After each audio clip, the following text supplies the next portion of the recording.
The joke has always been that I started competing in pageants because I wanted to be a beauty queen like my dad.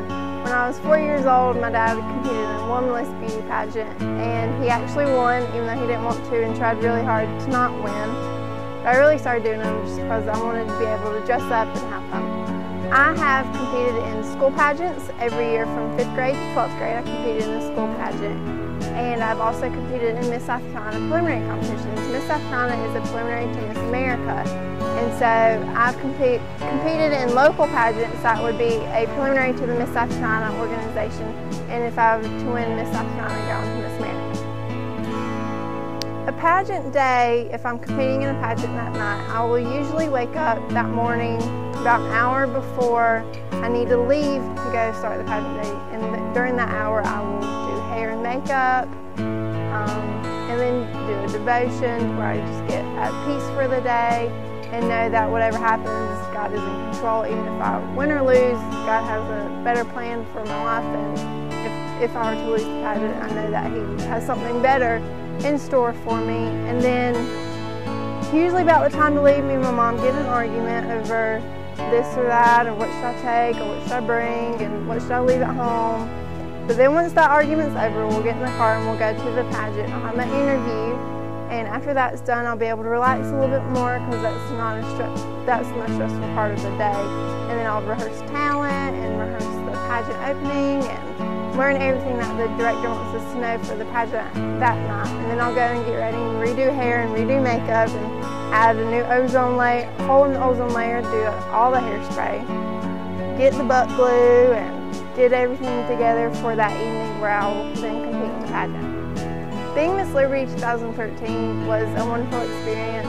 I was able to represent my hometown on the Miss South Carolina stage.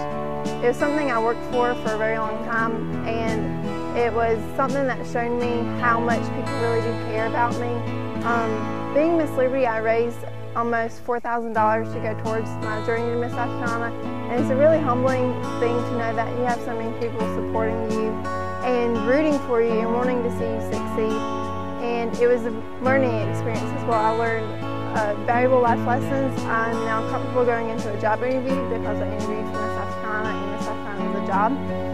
And I've also been given the confidence in myself to be able to know that I can make a difference and do things in the world that can better society. The Miss America organization requires its contestants to develop a platform of their own while they're competing in the system. And your platform is supposed to be something close to your heart that you want to promote and that you want to advocate for. I chose breast cancer awareness as my platform. My grandmother Renee, who was my dad's mom, she passed away when he was 19 years old, and she passed away from breast cancer. Her name was Renee, and that's who I was named after. My middle name is Renee, and my entire life I've always been told that if my grandma was still alive, we would have been best friends. For the past 2 years, I have ran in the Susan G. Komen Race for a Cure in Greenville. And the Susan G. Komen Race for a Cure is a 5K race that raises money for the Susan G. Komen Foundation that was started in efforts to raise money for breast cancer research and breast cancer awareness. The first time I went to the race, I was really scared because I never ran more than a mile before. And so I was really nervous that I wouldn't be able to do it. But once the race started, and every time I felt like walking or I felt like stopping and giving up, I would just look to my right or to my left, and there would be a breast cancer victim or survivor running beside me. And that gives you the extra push to keep going because you know that you're surrounded by people who want the same things you do. They want a cure for breast cancer. And these are people who are living it every day.